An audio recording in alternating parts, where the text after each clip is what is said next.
Pour ce premier jour d'école à distance, Dorothée Leduc avait prévu un cours en visioconférence avec ses élèves de CM1.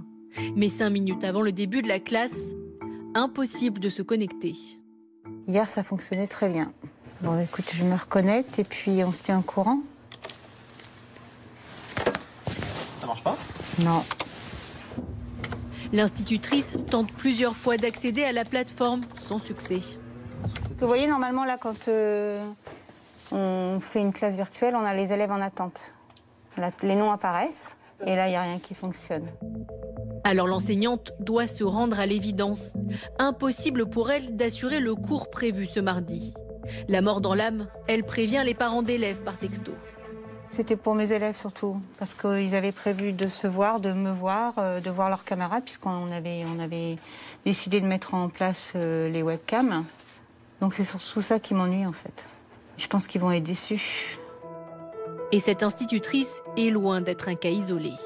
Ce mardi, de nombreux enseignants et parents d'élèves n'ont pas pu se connecter aux différentes plateformes de cours à distance, comme en témoignent ces messages postés sur les réseaux sociaux. L'école à la maison reprend, les bugs informatiques aussi. Alors, ENT1 pour mes élèves, non fonctionnel. Pronote pour mon fils, non fonctionnel. C'est une super journée. Pendant plusieurs heures, dans certaines régions, l'enseignement à distance est paralysé. Une pagaille provoquée par des dysfonctionnements en série à différents niveaux. Pour pouvoir étudier à distance, les élèves doivent se connecter sur des plateformes comme celle-ci. Ce sont des ENT, des espaces numériques de travail. Mais ce mardi, face à l'afflux de connexions, les serveurs saturent. Dans les régions en rouge sur cette carte, impossible pour certains élèves de se connecter. Mais qui est responsable de cette défaillance du système? Pouvait-elle être anticipée?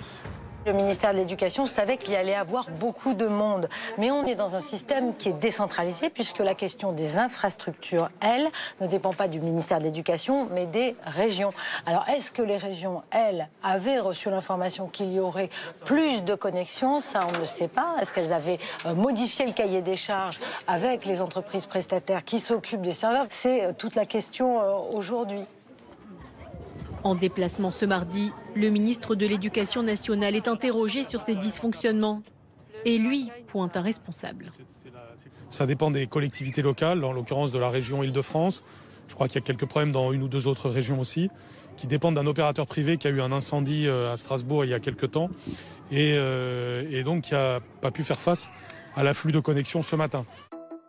Le prestataire dont parle Jean-Michel Blanquer, c'est OVH. Une entreprise qui héberge des serveurs informatiques, notamment ceux de certains espaces numériques de travail.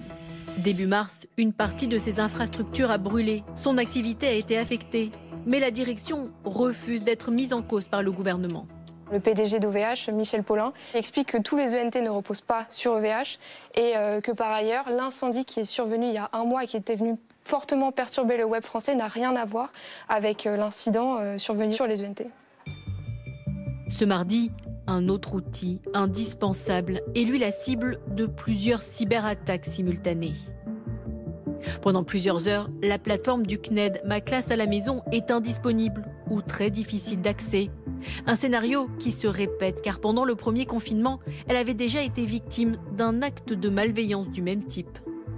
Les attaques par déni de service consistent en l'envoi artificiel de connexions générées de façon automatique pour venir saturer un serveur, comme si justement il y avait des dizaines de milliers d'étudiants qui se connectaient en même temps.